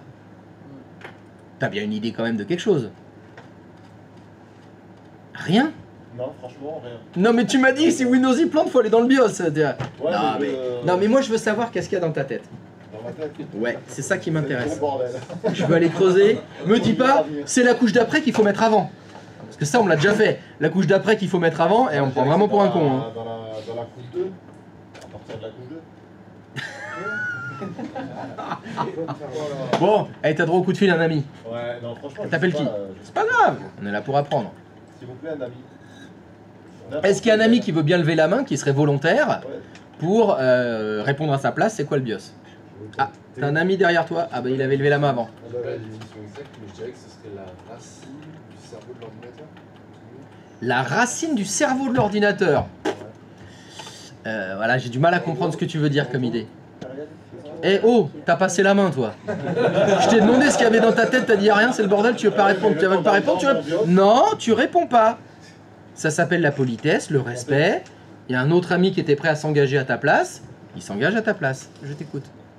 À moi du coup. Oui, t'avais levé la main du coup. Oui, d'accord, non, je sais pas si. Ah non, mais il va la fermer lui, c'est bon. C'est un micro-logiciel intégré à la carte mère Oui. qui te permet de, par exemple, détecter les composants qu'il y a connectés dessus et d'initialiser le démarrage de l'ordinateur. Après, ça permet de faire un peu d'autres choses. Mais tout ce qui est- Ça permet de réparer Windows? Non. Non. Alors, le BIOS, pour revenir dessus, c'est effectivement un composant logiciel, c'est un logiciel, c'est quelque chose qui permet ça permet de configurer tous les composants matériels. C'est ça. Le BIOS, c'est ce qui va commander tous tes composants matériels. Alors, peut-être que... Est-ce que tu as déjà entendu parler de l'overclocking, par exemple? Non, t'as jamais entendu parler de ça? Le principe de l'overclocking, c'est dire, tu as acheté un processeur qui tourne à une certaine fréquence, on va dire 3 GHz, par exemple. Et l'overclocking, ce sera dire, il tourne à 3 Go, je vais le faire tourner à 3,5. Peut-être même pas 4 GHz. Tu vois, je vais l'augmenter. Et pour faire ça, on va dans le BIOS. Est-ce que tu as déjà entendu parler des composants de virtualisation d'un processeur? Bah si, tu en as entendu parler du premier jour de cours, parce que c'est le composant nécessaire pour faire fonctionner les hyperviseurs. Mais je sais bien que tu l'as fait exprès là. Je sais bien que tu l'as fait exprès. C'est pour ça que je fais exprès de m'énerver, parce que normalement je m'énerve pas. Donc, je vous avais dit ça le premier jour. J'ai un processeur dans lequel il y a les jeux d'instructions de virtualisation pour prendre en charge Hyper-V ou les ESXi, etc. Et je dois activer ces composants. Je dois donc configurer le matériel. Pour ça, je vais passer par le BIOS. Parce que c'est le BIOS qui permettra d'activer ou de désactiver. C'est ça. C'est plus le chef d'orchestre du matériel, le BIOS. Ouais, je m'étais noté une définition, enfin, je ne l'avais pas apprise encore, mais je m'étais noté une définition du BIOS. J'avais mis élément logiciel qui permet de communiquer entre les différents composants, carte mère, mémoire, processeur. Non, parce que Non. le problème, c'est qu'est-ce que ça veut dire communiquer entre? Ça veut dire, imagine, il n'y a pas de BIOS, la mémoire vive et le processeur, ils peuvent pas communiquer ensemble? Par exemple. D'après toi, oui ou non? Bah si. Ils peuvent sans problème. La communication entre les composants, mais c'est soudé dans la carte mère. Il y a les bus, ils sont déjà dedans, donc évidemment que tout peut marcher, même sans le BIOS. Hein. Ça peut fonctionner. C'est juste que c'est le chef d'orchestre, ça permet de configurer tout ça. Les vitesses, etc. De détecter des choses, d'activer, désactiver, configurer. Qui est né avant l'OS ou le BIOS? Ah bah le BIOS. Donc le BIOS, c'est ce qui permet de configurer le matériel. Le système d'exploitation sans matériel, il ne peut pas fonctionner. Donc forcément, c'était le BIOS en premier. Même si on pourrait peut-être imaginer dans les tout premiers ordinateurs, il n'y avait pas de BIOS. Parce que les composants, ils étaient soudés entre eux, ils étaient faits pour fonctionner d'une façon, et c'était pas configurable. Et ils n'étaient pas interchangeables. Voilà, tout est sous des dents, il n'y a pas besoin de BIOS. Hein. Tout fonctionne tout seul. Aucune configuration possible. Donc ça a été inventé pour permettre de personnaliser tout ça, après. Donc il y a peut-être eu l'OS avant le BIOS, c'est possible. Là, question trop pointue, là. Donc pour revenir à ta question, bah, t'as pas répondu. Donc on n'a toujours pas la question, l'explication de c'est quoi cette partition en plus. Partition de récupération. Ouais. Ça, c'est une sauvegarde des fichiers système en cas de défaillance pour pouvoir les restaurer. Ouais, bien sûr. Dans 500 mégas. Ouais, non, les fichiers genre de système 32, ce genre de choses. Ouais, ça prend combien de place tout ça? Dans 500 mégas. Ouais, non. Ouais, dans 500 mégas. Non. Pas assez. Non. Alors, est-ce que tout à l'heure, je vous ai dit, il faudra vous souvenir qu'à un moment donné, on veut réparer Windows, et comment est-ce qu'on faisait pour pouvoir réparer Windows? Cette partition-là. Non, est-ce que c'est possible de répondre à ma question? On relance avec une clé bootable. C'est ça. Je vous ai dit, vous bootez sur l'ISO, et quand vous bootez sur l'ISO avec la clé bootable, un DVD, ce que vous voulez, dans les options d'installation, il y a une option de réparer, qui permet de réparer Windows. Okay. Si vous n'avez pas d'ISO, vous n'avez pas de clé bootable, etc., cette partition de récupération contient les outils de réparation de Windows. Ça veut dire que si vous devez réparer Windows un jour, parce qu'il ne démarre pas, parce qu'il y a un problème système, peu importe, mais en fait vous avez deux solutions. Soit cette partition elle existe, et dedans vous avez les outils de récupération auxquels vous allez pouvoir réparer Windows, soit vous avez une clé USB bootable, ou on va dire une clé USB, je pense que des DVD bootables, ça fait longtemps que vous n'en avez plus. Hein. On va plutôt partir sur la clé USB, hein, ça reste l'outil principal. Vous avez votre clé USB bootable, et dessus, il y a les outils de réparation. Donc c'est deux outils que vous allez pouvoir utiliser. Et donc c'est à ça qu'elle sert. C'est une partition supplémentaire qui a été créée, au cas où un jour, vous ayez besoin de réparer Windows, et que vous n'avez pas de clé USB bootable. Il y a la partition de... Alors c'est pour ça que ça s'appelle la partition de récupération, j'aurais préféré de réparation. Bon, c'est pas grave, elle sert à ça. Attention, elle ne contient que des outils de réparation. Impensable de réinstaller Windows avec cette partition-là. Ça ne pourra que réparer. Donc ce sera des pannes mineures. C'est pas avec ça qu'on réinstalle Windows en entier. Hein. Là, il vous faut votre clé bootable hein, pour réinstaller en entier. Justement, oui. Par rapport à la clé bootable, par contre, il faut le Windows dessus avec la bonne version. Ça dépend du problème. Tu parles, excuse-moi, je t'ai interrompu avant la fin de ta phrase, tu parles dans un scénario de réparation de Windows? Ça dépend de la panne. Tu as parfois des problématiques, un Windows installé qui est Windows 10, mais tu as une clé bootable Windows 11, tu peux réparer, suivant le problème, du Windows 10 avec du Windows 11. Et inversement aussi. C'est possible, ça dépend du problème. En fait, ça dépend vraiment de la panne. Quel est vraiment le problème? Donc des fois oui, des fois non, tu vois, je peux pas te répondre 100% du temps ça va fonctionner. Mais non, on peut... De toute façon, t'as pas de risque à essayer. Mais c'est vrai que dans la caisse à outils du TSSR, vous devriez avoir deux clés USB. Une Windows 10 et une Windows 11. Et pas par la version? Pas par la version? Tu parles de quoi? Windows 10, mais les 22 avec 2, Oui, mais c'est dans le cas... Alors, quand on parle de la réparation, c'est souvent des problèmes de démarrage, des problèmes de fichiers système, et ça ne changera rien. Que ce soit une 22H4 ou une 22H, une 2002, ça ne changera rien. Parce que même si, suite à la réparation par exemple, tu remets un vieux fichier, au premier redémarrage, Windows Update, il se remettra à jour. Donc ça ne changera rien vis-à-vis de la version de ta clé USB. C'est plutôt, si j'ai une clé USB bootable, un conseil, ayez la version la plus récente dessus, parce que si votre objectif c'est de réparer Windows et que c'est un échec complet, impossible de réparer Windows, bah souvent qu'est-ce qu'on fait après? On le réinstalle. Et il vaut mieux le réinstaller avec la version la plus récente. Parce que de toute façon, si tu l'installes avec une vieille version, Windows Update, c'est reparti, 4 Tera de correctifs à télécharger. Alors ça dépend après dans quelle situation t'es. Si t'es chez Svetlana, qui vient d'Ukraine et qui a un problème avec son ordinateur et tu souhaites passer la soirée à réparer l'ordinateur, vaut mieux installer un genre de Windows 7 que tu vas mettre à jour vers Windows 8. Là t'as du temps. Qu'est-ce qu'on fait pour les... Qu'est-ce qu'on fait pendant les... Ah bah il y a 3 heures de mise à jour là au moins. Voilà. On va aller voir la bière. Si par contre c'est Brigitte, alors ça dépend de tes accointances avec Brigitte, mais tu veux que ce soit vite fait. On va imaginer que Brigitte, c'est ta tante. Tu fais, non là, ah Tati, c'est bon là, j'ai envie de rentrer à la maison. On va prendre un Windows 12, 25 H1. Bim, voilà, comme ça t'es déjà à jour direct. C'est mieux comme ça.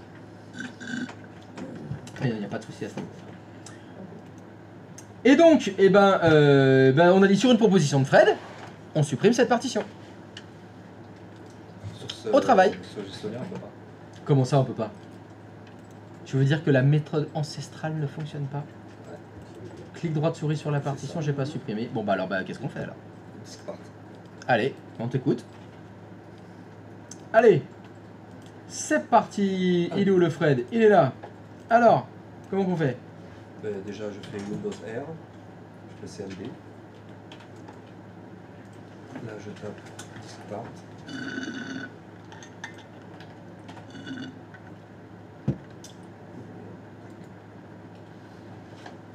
Et là, je fais C, liste disque. Donc là, j'ai qu'un disque. Je fais select disque 0. Je fais liste partition. Et là, je vois celui de 544 mégas, qui est la liste de partition de récupération. Je fais select part 3. Et là, je fais clean. Ah, erreur. Ah ouais, service de disque virtuel, ouais, on peut pas. Exit, non? Nettoyage est interdit sur les disques contenant le volume actif de démarrage. Ok. Je pensais qu'on pouvait. Ah oui. Ah, t'étais même pas sûr de toi. Ah, je suis déçu, Batman. Ah, je suis déçu aussi. Ah, je croyais que tu nous donnais la bonne procédure là. Que ça allait fonctionner. Le nettoyage est interdit sur le disque contenant le volume actif de démarrage. Système de fichiers des Moi, je voulais les récupérer, récupérer, ça, c'est c'est bon, mince. Alors, vous avez, on va dire combien? 30 secondes pour trouver la procédure. Bon, allez, Mistral. On va voir à qui vous allez demander. Parce que c'est possible de le faire. Mais il y a un autre truc.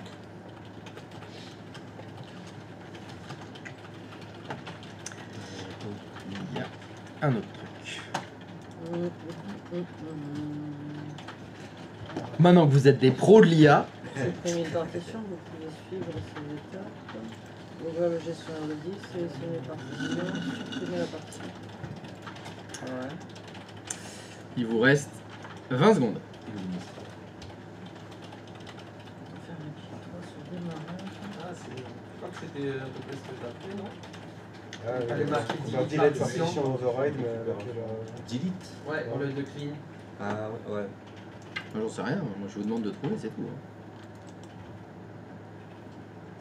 Là, il a marqué un peu la même chose. Bah, faut tester, hein. T'as pas envie de le faire? Si on casse tout. Oui, non, bon, Bah, qu'est-ce que ça veut foutre? c'est pas grave. On vient de voir comment installer Windows. Ça va. Alors celui-là, C'est vrai, je crois c'est qu'on vrai. prend pas beaucoup de risques si on casse tout. Bah, on casse tout, on casse tout. Allez, on va tester. Après tout, C'est vrai. ça sert à ça les VM, ça sert à ça la formation, ça sert à tester des trucs. Alors, on va mettre deux points. Est-ce que je peux faire format de ces 2 points? Tiens. Depuis le temps que je rêve de le faire.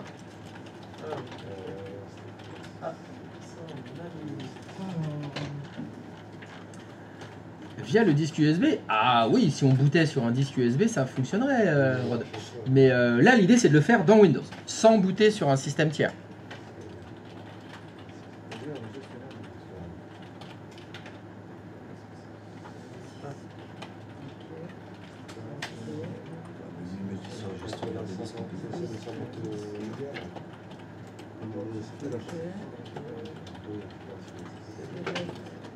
Ouais, ça marche.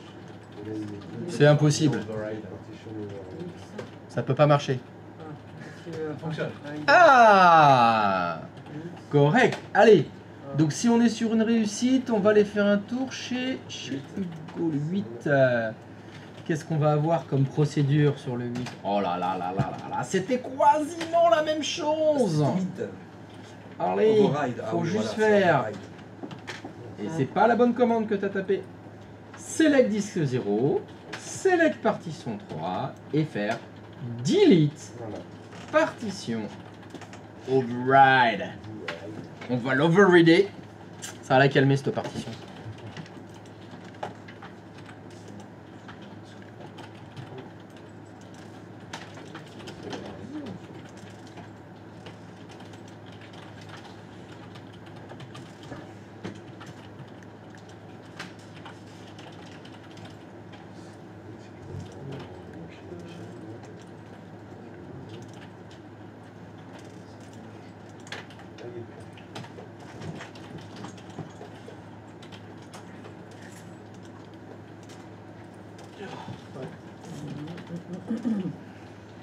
Donc là, en faisant ce que vous êtes en train de faire, vous supprimez cette petite partition de 500 mégas qui sert à contenir les outils de réparation. Ça veut dire que le Windows que vous avez là, bon, entre guillemets, vous avez gagné 500 mégas, chouette, mais vous avez sacrifié les outils de réparation.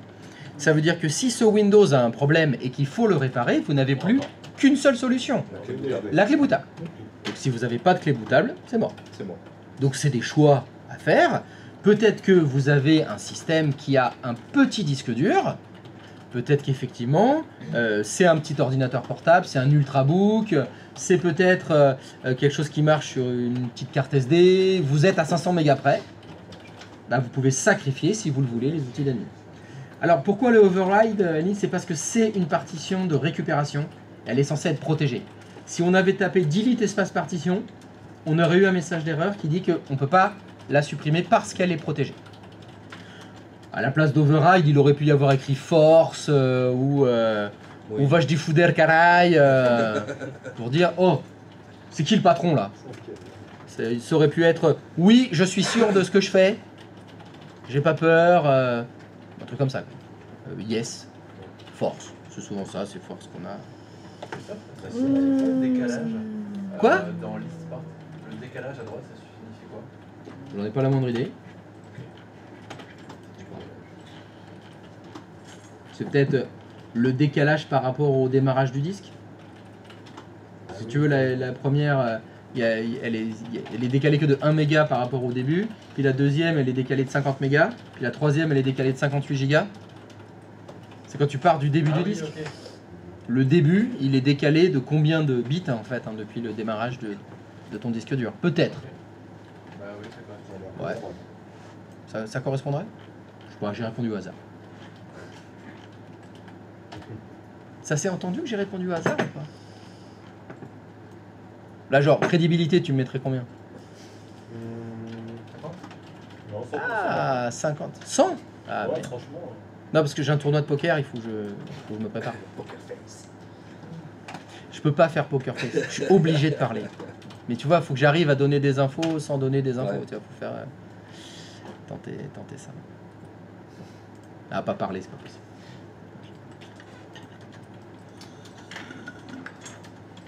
Il faut que je m'auto-hypnotise.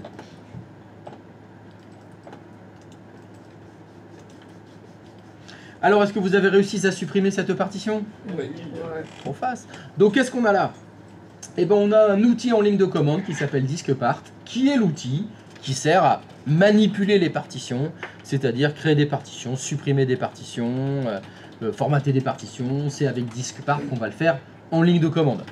Donc, c'est le truc pour se la péter, c'est pas mal. Ça claque mieux que le gestionnaire de disque où on fait clic droit de souris, propriété. Donc, ça dépend à tes souhaits. Est-ce que vous souhaitez briller en société ou pas? Ce qu'on remarque, je trouve ça intéressant, je n'ai pas d'explication rationnelle, mais quand tu as fait liste disque, il a listé tous les disques durs qu'il y a sur votre machine, et les disques commencent au numéro 0. Alors que les partitions, quand tu fais liste partition, ça commence à 1. Je ne sais pas pourquoi.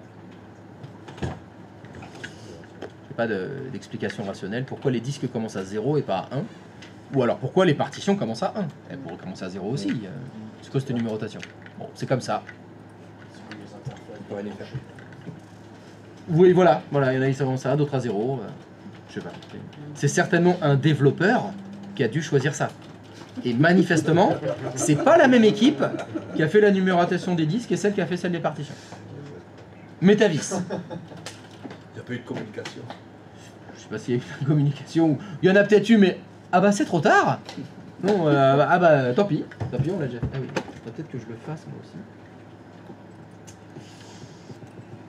Voilà, qu'est-ce qu'il a dit le monsieur? Il fait 10 ou 30.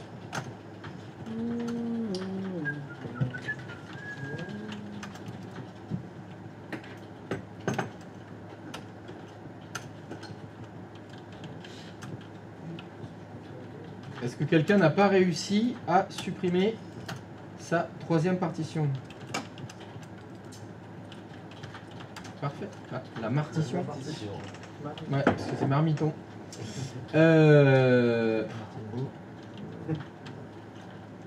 Non, c'est pas ça. Override.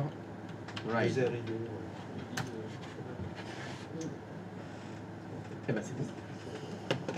C'est caché. Ah bah c'est mieux. Plus de place. Voilà, j'ai les 500 mégas en moins, mais j'ai sacrifié. Ouais, j'ai sacrifié les possibilités d'accéder aux outils de réparation si mon ordinateur a un problème, si mon Windows a un problème. C'est possible que... Il faut faire attention. Ça valait le coup, c'était pour la démo.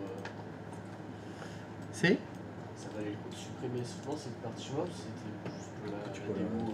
Comment faire. Quoi, qu'est-ce que tu préférais que je réponde?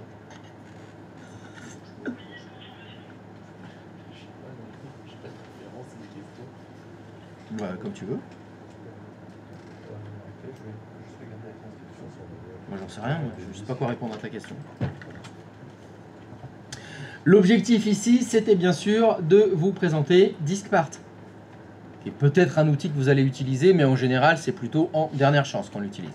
La plupart du temps, faut pas se mentir, la méthode ancestrale Microsoft, elle est quand même un petit peu plus conviviale. Et donc c'est ça qu'on va utiliser parce que vous voyez qu'il reste de l'espace non alloué. Je vous invite à utiliser la méthode ancestrale en faisant un petit clic droit de souris sur l'espace non alloué et nous allons parler... Oh putain, il y en a des trucs.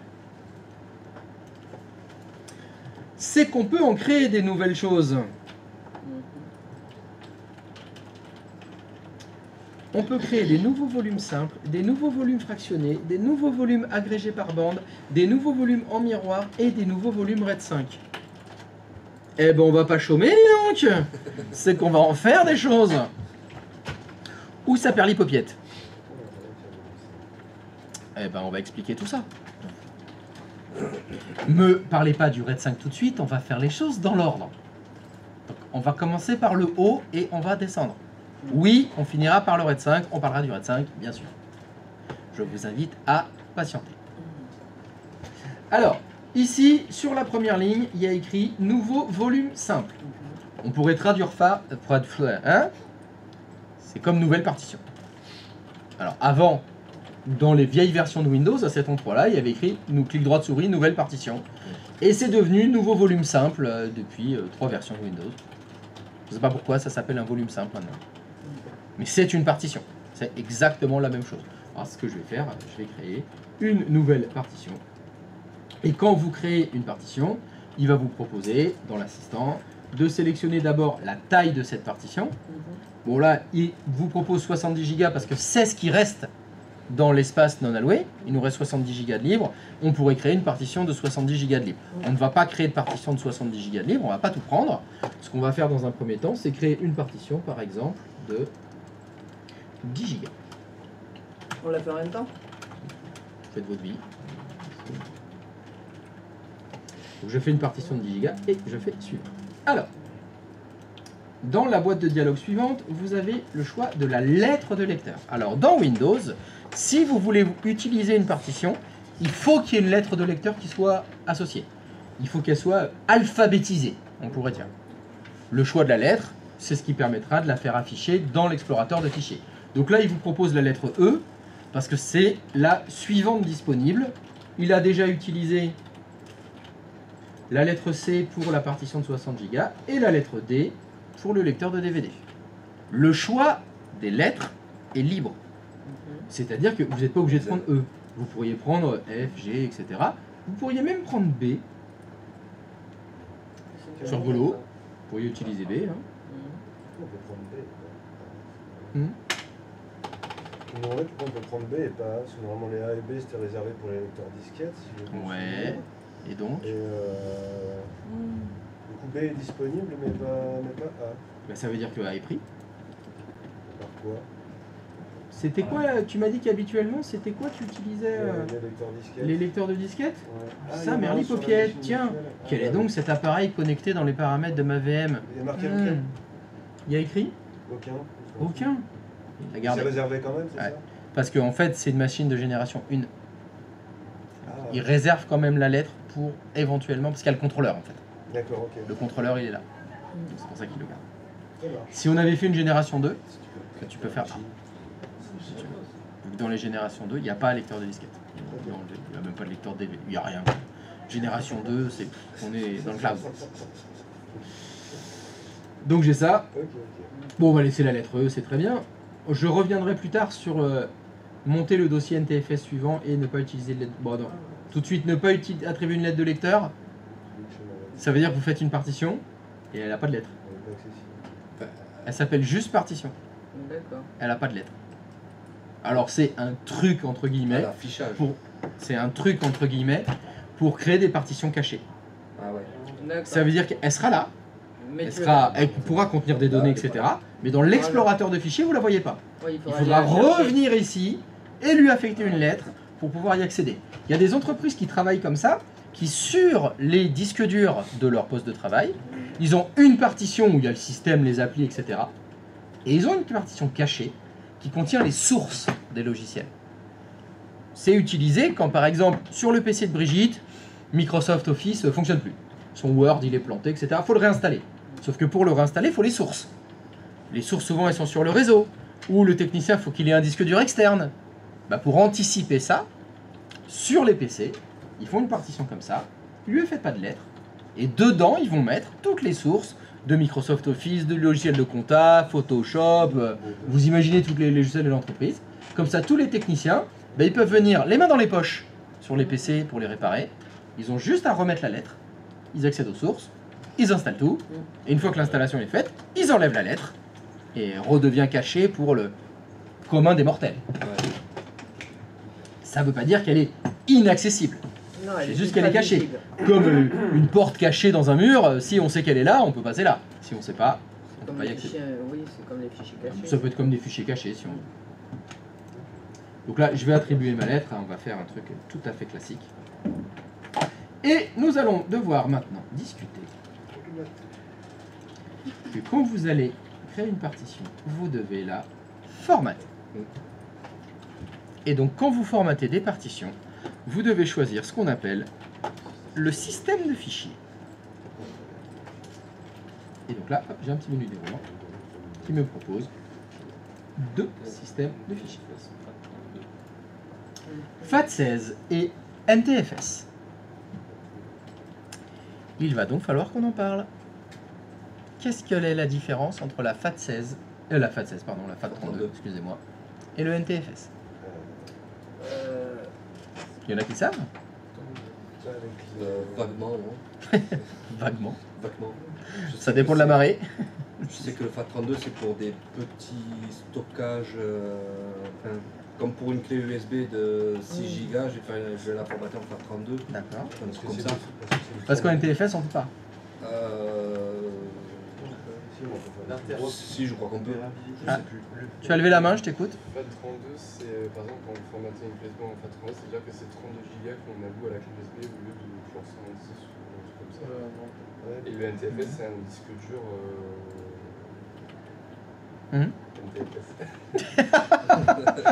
Le NTFS c'est un disque dur NTFS, alors que le FAT32 c'est un disque en FAT32. Ok, mais bon, c'est un peu light hein, quand même. Je vois pas bien la différence là entre les deux. Une clé USB en FAT32, c'est une clé USB qui sera en FAT32 en 32 Go. Oui, et une clé USB en NTFS, elle sera formatée en NTFS. Oui. Ah oui, je suis désolé. On va reprendre l'exemple qui disait, j'ai une clé USB de 8 Go, est-ce que je peux la formater en FAT32? Oui. Est-ce que je peux la formater en NTFS? Oui, bon, bah, j'ai toujours pas de différence alors. C'est dans Oui. la lecture des logiciels. Ah, je sais pas, il a levé la main. L'interopérabilité fait que le NTFS, on peut le lire sur du Linux. Enfin, on peut ouvrir la clé USB par exemple, sur un Linux, un Windows et un macOS. Et le NTFS, de base, on ne pourra pas. Bon, il y a sûrement d'autres... Alors, je ne peux pas dire oui à 100% à ce que tu as dit, je ne peux répondre que ça dépend. Mais effectivement, c'est un point très important de différence entre les deux. Va falloir vous dire, FAT32, qui l'a développé? Qui a créé ce système de fichiers? C'est Microsoft. C'est Microsoft? C'est faux. Non, C'est pas Microsoft. c'est IBM. Ah, non, c'est un autre consortium. FAT32, c'est compatible avec tous les systèmes d'exploitation. Tout est compatible FAT32. Il est dans le domaine libre en plus, FAT32. NTFS, ça commence par quelle lettre? NT. On en a déjà parlé d'NT? NT, ouais. Quand ça? Bah oui. Il y a à peu près 1 heure, on en a parlé. Ça te dit quelque chose? C'était aujourd'hui. Aucun souvenir? Windows NT? Windows NT, ouais. Et c'est qui l'a fait, Windows NT? C'est Microsoft. C'était le système d'exploitation qui est sorti. C'est le système de fichiers pardon, qui est sorti avec Windows NT en fait. C'est un système de fichiers dont je vais vous parler, les différences, etc. Mais il est propriétaire Microsoft, le NTFS. C'est lui qui l'a inventé. Fut un temps, comme l'a dit Hugo, vous preniez une clé USB formatée en NTFS. Vous ne pouviez l'utiliser que sur les systèmes Windows. Et encore, les systèmes Windows NT, à l'époque d'NT4, Windows 95, il n'était pas compatible NTFS. Même entre les systèmes Microsoft, ça ne marchait pas. C'est une autre époque. Aujourd'hui, la plupart des systèmes sont compatibles NTFS. On va reprendre l'exemple. Votre clé USB 8 Go, elle est formatée en NTFS. Je prends cette clé USB, je la branche sur un Mac. Il y a de fortes chances que ça fonctionne. Je la branche sur un Linux. Il y a de fortes chances que ça fonctionne. J'ai utilisé 2 fois le mot « forte chance ». J'ai pas dit 100%. Ça dépend. Comme le NTFS, c'est propriétaire Microsoft. Tous les autres éditeurs qui veulent être compatibles, ils doivent payer une licence, un droit d'usage. Il y a des cas cocasses comme ça, où vous allez avoir par exemple une box. Votre box, si vous branchez dessus une clé USB NTFS, soit indétectable, inutilisable, elle n'en fait rien, soit elle peut lire le contenu de votre clé USB, mais elle ne peut pas écrire. Ça veut dire que le fabricant de la box, il a payé que la moitié de la licence, soit il va pouvoir lire et écrire dans le NTFS. C'est-à-dire que le fabricant de la box, il a payé tous les droits. Je vous parle d'une box, mais je vous parle de votre voiture. Vous avez des ports USB sur vos voitures. Vous pouvez brancher des clés USB. Essayez avec une clé USB formatée NTFS, on va voir ce qui se passe. Quasiment sûr que c'est un non négatif. Vous pouvez brancher vos clés USB sur vos télés. Bon, aujourd'hui, toutes les télés, le NTFS, elles sont compatibles. Il n'y aura pas de problème. Donc, ça dépend. Vous avez des Linux qui sont compatibles, vous avez des Android qui sont compatibles, vous avez des Mac qui sont compatibles, mais pas tous. Le NTFS entre dans l'écosystème Windows, aucun problème. En dehors de l'écosystème Windows, ça dépend. Ça va fonctionner, ça va pas fonctionner. Ce qui n'est pas le cas de la FAT32. Votre clé USB formatée en FAT32, au jour d'aujourd'hui, vous pouvez la brancher sur n'importe quoi, elle sera détectée. Vous pourrez y accéder, ça va marcher sans problème. C'est aujourd'hui le système le plus compatible. Ce qui va marcher sur tous les appareils. Vos téléphones, vos écrans de télé, vos box, vos appareils photo. Hein, les cartes SD que vous balancez d'un appareil à l'autre, tout ça, ça va marcher sans problème en FAT32. Le problème de la FAT32, parce qu'il y en a un, c'est la taille maximale des fichiers. Les fichiers sur de la FAT32, ils ont une taille maximum. Il y a une taille qu'on ne peut pas dépasser. Et c'est combien? 32 gigas. C'est 4 gigas. 4 gigas. C'est 4 gigas. Comme pour la mémoire, c'est une question de limitation de 32 bits. Oui, c'est lié au 32 bits, bien sûr. C'est bien ça. Et donc ça veut dire que votre clé USB qui contient, vous souhaitez mettre dessus votre fichier de l'intégrale de Game of Thrones 4K 3D relief dont le fichier MKV fait 25 gigas sur de la FAT32, c'est impossible. Il vous faudra un autre système de fichiers. C'est la vraie limitation de la FAT32, c'est ça. C'est très compatible avec plein de supports différents, plein de systèmes d'exploitation différents, mais la taille des fichiers, c'est ça qui va vous limiter aujourd'hui. Et aujourd'hui, 4 Go, c'est peu. Hein. C'est vraiment pas beaucoup. Hein. Donc, soit vous allez avoir des systèmes compatibles avec le NTFS, et là c'est la fête. Vous n'avez plus de limite de fichiers. À titre d'information, vous pouvez me trouver ça. Quelle est la taille maximale d'un fichier sur une partition NTFS? Vous avez... Non, alors, il n'y a que deux choses qui sont potentiellement illimitées. 1, la taille de l'univers. 2, la connerie humaine. Et pour le premier, je suis pas sûr. 256 téraoctets. Voilà, donc c'est un beau fichier MKV 256 Tera. On est bien. On est bien. Là c'est plus du 4K, hein, c'est du 8K, hein, facile. Hein. Donc, ouais, là, tranquille. Donc ça veut dire que là, c'est quelque chose qui va être extrêmement intéressant parce que bien évidemment, dans la grande volumétrie, bah, on fait plutôt du NTFS. Évidemment, tous les serveurs Microsoft fonctionnent sur le système de fichiers NTFS. La question à se poser d'un autre système de fichiers, c'est si vous passez d'un OS à un autre. J'ai un disque dur externe. Ce disque dur externe, je dois le brancher sur mon serveur Windows, sur mon PC Windows 11, sur mon Mac, sur mon Linux. Je le branche à ma télé, je le branche dans la bagnole. Je mets quel système de fichiers dessus? Ben, ça dépend. Voilà.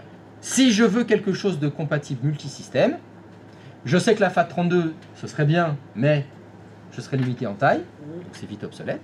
Je sais que le NTFS, lui, il est compatible avec plein de choses, mais je suis pas sûr. Pas forcément pour tous. Ça se trouve, j'ai de la chance, j'ai une Freebox, ça fonctionne sans problème. J'ai une Livebox, c'est de la merde. Et je risque pas de pouvoir brancher du NTFS dessus, par exemple, comme ça, au hasard.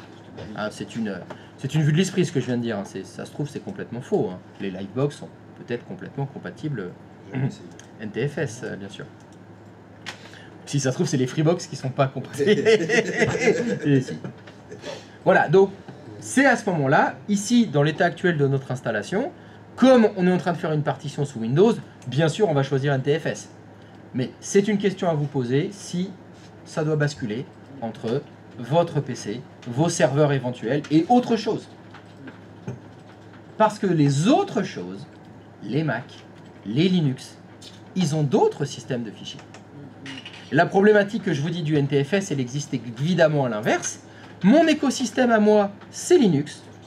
J'ai que des PC Linux dans mon entreprise, je travaille sur des serveurs, j'ai donc des disques durs qui sont formatés avec des systèmes de fichiers Linux, EXT3 par exemple.